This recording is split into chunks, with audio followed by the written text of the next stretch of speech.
Welcome students.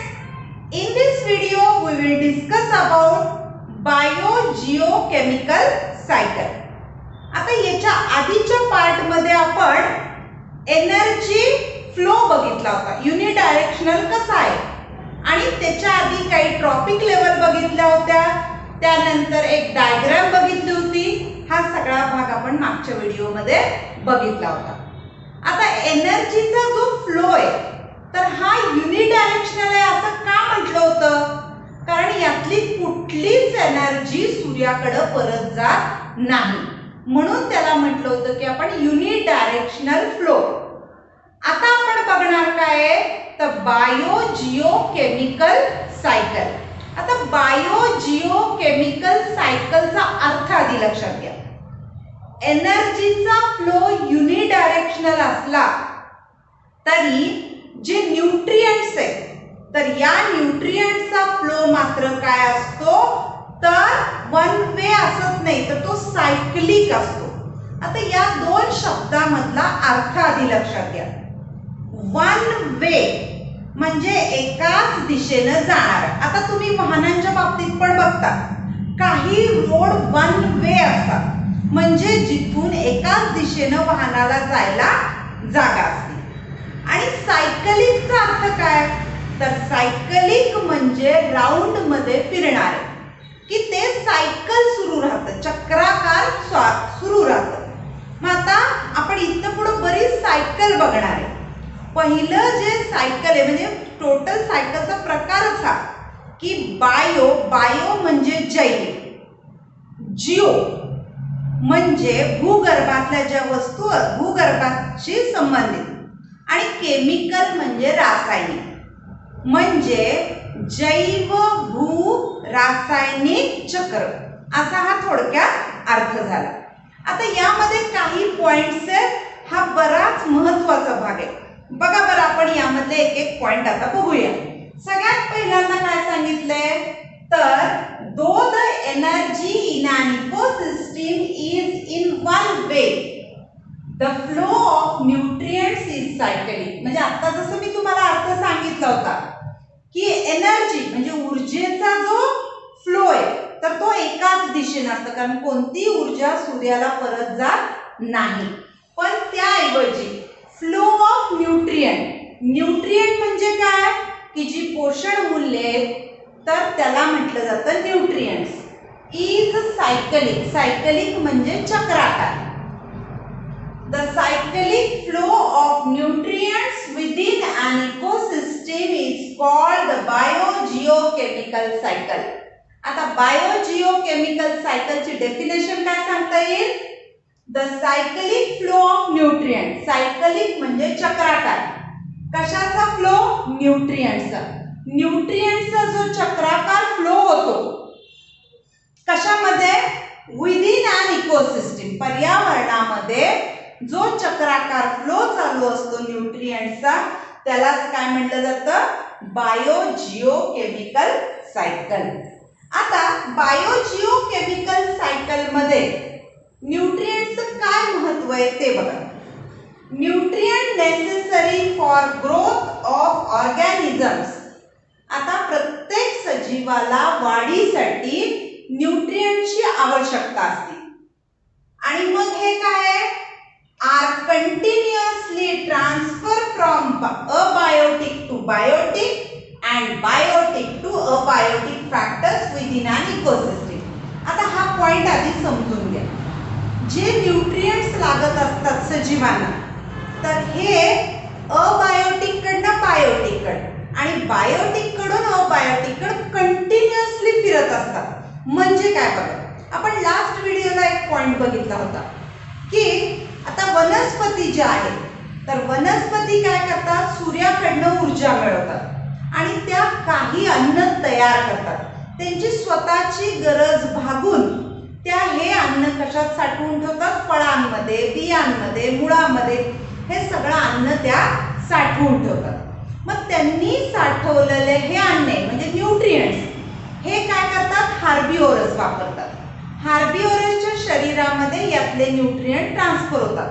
मग ते परत कशात जातात? कार्निओरस मध्ये, नंतर अपेक्स कार्निओरस जेव्हा हे अपेक्स कार्निओरस किंवा खालच्या कुठल्याही गटातले सजीव ज्यावेळी डेड होतात त्यावेळी त्यांच्या शरीरामध्ये अडकून पडलेले हे जे न्यूट्रिएंट्स आहेत तर हे सगळे न्यूट्रिएंट्स काय होतात की ज्यावेळी हा सजीव मरतो त्यावेळी जमिनीमध्ये असणारे सगळे मायक्रो ऑर्गॅनिझम काय करतात की हे परत याचं डिकंपोजिशन करतात म्हणजे शरीरात अडकलेले न्यूट्रिएंट्स परत हवेमध्ये जमिनीमध्ये पाण्यामध्ये हे सोडले जातात म्हणजे हा पॉइंट परत बघा हा पॉइंट आता जो समजून सांगितला तोच पॉइंट आहे की nutrient necessary for growth of organisms are continuously transferred from abiotic to biotic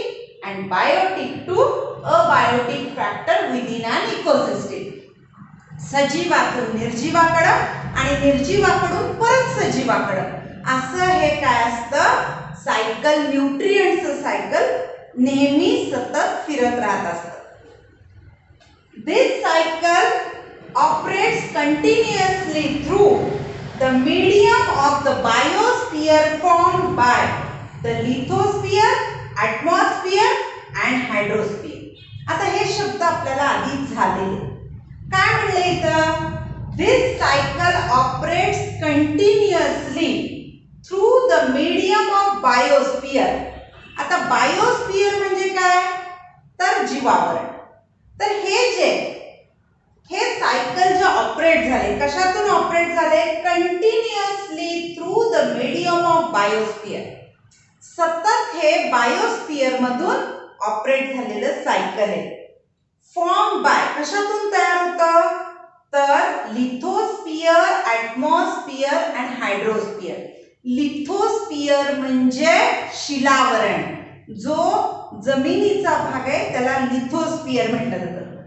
atmosphere म्हणजे हवेतला जो भाग आहे त्याला ॲटमॉस्फियर म्हणतात आणि हायड्रोस्फियर म्हणजे पाण्याचा जो भाग आहे त्याला हायड्रोस्फियर म्हटलं जातं. This recycling of biological, geological and chemical source of nutrients in this process is a complex process and depends upon the level of energy transfer in an ecosystem. म्हणजे काय हा जो सगळा रिसायकलिंग चालू आहे रिसायकल म्हणजे परत परत निर्माण होणं कशा कशातनं निर्माण परत होतंय biological, geological and chemical source of nutrient. हे जे सगळे जैविक असेल किंवा भूगर्भीय असेल किंवा रासायनिक असेल ह्या सगळ्यातून जे न्यूट्रिएंट्सचा फ्लो परत परत सायकल तयार होते तर हे काय आहे ह्या प्रोसेस मध्ये तयार होणारे जे आहे तर is a complex process. Complex म्हणजे ही अतिशय जटिल गुंतागुंतीची अशी ही प्रक्रिया and depends upon the level of energy transfer in the ecosystem. आणि काय कशावर अवलंबून आहे लेवल ऑफ एनर्जी की कुठल्या लेवलनं यामध्ये ऊर्जा ट्रान्सफर होते तर इकोसिस्टीम मध्ये ट्रान्सफर होणाऱ्या ऊर्जेवर हे अवलंबून. बघा हे जे पॉइंट आहे यामधून आपल्याला काय लक्षात येत आहे बायोलॉजिकल म्हणजे जैविक, जिओलॉजिकल म्हणजे भूगर्भीय किंवा भूमध्ये जे चालू असतं जमिनीवर जे ते जमिनीचा भाग आणि केमिकल म्हणजे रासायनिक. ह्या सगळ्यामधून काय तयार होत असतात न्यूट्रिएंट्स आणि ही सायकलिक आहे. कशातून कशात फिरतात कशातून कशात जातात तर ही काय होतात बायोलॉजिकल अबायोटिक मधनं बायोटिक मध्ये बायोटिक मधनं अबायोटिक मध्ये ही सतत ट्रान्सफर होत असतात. आता त्याच्या पुढचा पॉइंट येतो म्हणजे types of bio Jio chemical cycle.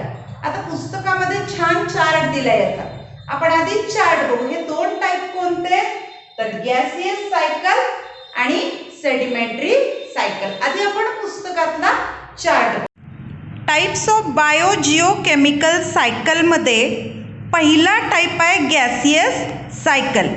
आता या गॅसियस सायकलमध्ये तुम्हाला काय सांगितलंय तर पहिला point an accumulation of the main abiotic gaseous nutrient material is found in the earth's atmosphere. याचा अर्थ काय accumulation म्हणजे साठवणं. कशाचं साठवणं तर main abiotic gaseous nutrient. Main abiotic gaseous nutrient म्हणजे कसले की जे गॅस मटेरियल हे सगळे न्यूट्रिएंट मटेरियल हे साठवले जातात. कुठं साठवले जातात is found in earth's atmosphere. पृथ्वीचं जे वातावरण आहे तर यामध्ये हे सगळे साठवलेले असतात. आता याची उदाहरणं काय बघा. Includes nitrogen, oxygen, carbon dioxide, water vapour etcetera. ही सगळी कशाची उदाहरणं झाली तर गॅसियस सायकलची. आपण क्रमाने ह्यातली काही सायकल्स बघणार आहे. आता सेकंड जो टाईप आहे यामधला तर तो कुठला आहे सेडिमेंटरी सायकल. आता यामध्ये काय दिले an accumulation of main abiotic nutrient material is found in soil, sediment and sedimentary rocks etc. of the earth. ह्या दोन्हीमध्ये फरक काय याच्यामध्ये जे अबायोटिक फॅक्टर्स साठवलेत ते प्रामुख्यानं कुठं साठवलेत तर सॉईल म्हणजे मातीमध्ये, सेडिमेंट म्हणजे जे सेटल झालेले पदार्थ असतात अशामध्ये आणि म्हणजे न हलणारे थोडक्यात, आणि सेडिमेंटरी रॉक्स म्हणजे जे खडक आहेत मोठे मोठे दगड आहेत तर यामध्ये हे सगळे मटेरियल साठवलेले असतात. आता उदाहरण काय बघा. Includes soil components like iron, calcium, phosphorus etcetera. आता यामध्ये लोखंड किंवा कॅल्शियम, फॉस्फरस यासारखे सगळं मटेरियल कशात येतं सेडिमेंटरी सायकलमध्ये. हे दोन झाले टाइप्स ऑफ बायोजिओकेमिकल सायकल. आता आपण पुस्तकातले दोन सायकल्स बघितले. कोणते सायकल बघितले गॅसियस सायकल आणि सेडिमेंटरी सायकल. हे दोन काय आहेत तर टाइप्स ऑफ बायोजिओकेमिकल सायकल. आता हे जरी आपण दोन म्हटलं असलं तरी हे एकमेकापासून फारसे वेगळे केले जात नाही. कसं काय बघा. Gaseous cycle is speeder than the sedimentary cycle. आता स्पीडर म्हणजे जास्त वेगानं गॅसियस सायकल चालतं. ह्याचं उदाहरण कसं बघा बरं. If CO2 is accumulated in an area, it is quickly dispersed with the wind or absorbed by plants. याचा अर्थ काय एखाद्या ठिकाणी जर खूप जास्त प्रमाणात CO2 गॅस जर साठला असेल तर तो लगेच काय होतो क्विकली डिस्पर्स. ताबडतोब तो विखुरला जातो. कशामुळं तर हवेमुळं किंवा वनस्पतींकडून तो लगेचच शोषला जातो. नंतर सेकंड बघा. Climatic changes and human activities seriously affect the speed, intensity and equilibrium of these cycles. आता यामध्ये काय सांगितलंय तर क्लायमॅटिक चेंजेस वातावरणामध्ये जे बदल होतात हे बदल, नंतर ह्युमन ॲक्टिव्हिटी बऱ्याच अशा ॲक्टिव्हिटी आहेत की ज्या या सायकलसाठी घातक असतात. Continuously affect the speed, intensity and equilibrium of this cycle. म्हणजे काय की हे जे सायकल आहे बायोजिओकेमिकल सायकल आहे याच्या स्पीडवर, याच्या इंटेन्सिटी म्हणजे तीव्रतेवर आणि इक्विलिब्रियम म्हणजे त्याची जी समानता आहे समपातळी तर या सगळ्यावर काय होतो तर परिणाम होतो. कशाचा human activity and climatic changes. आता त्यानंतर पान नंबर 84 वर डू यू नो ची एक चौकट आहे. ही चौकट आपण बघूया. पान नंबर 84 वर डू यू नो चौकटीत आपल्याला काही माहिती दिली. काय सांगितलंय बघा. The cycle of gaseous and sedimentary cycle cannot be completely separated from each other. याचा अर्थ काय की आपण जे दोन टाईप बघितले गॅसियस आणि सेडिमेंटरी सायकलचे, तर ते अगदी पूर्णपणे एकमेकापासून वेगळे करता येत नाहीत. त्याचं एक्झाम्पल कोणतं बघा. For example, nitrogen is present in the form of gas in atmosphere and in the form of compound like nitrogen oxide in the soil and sediments. याचा अर्थ काय की नायट्रोजन हा एक गॅस आहे, तुम्हाला माहीत आहे, तो वातावरणात पण असतो. तसंच तो काही कंपाऊंडच्या रूपात म्हणजे नायट्रोजन ऑक्साईड किंवा माती अशा प्रकारच्या काही कंपाऊंडमध्ये सुद्धा आढळतो. अजून एक उदाहरण काय दिले.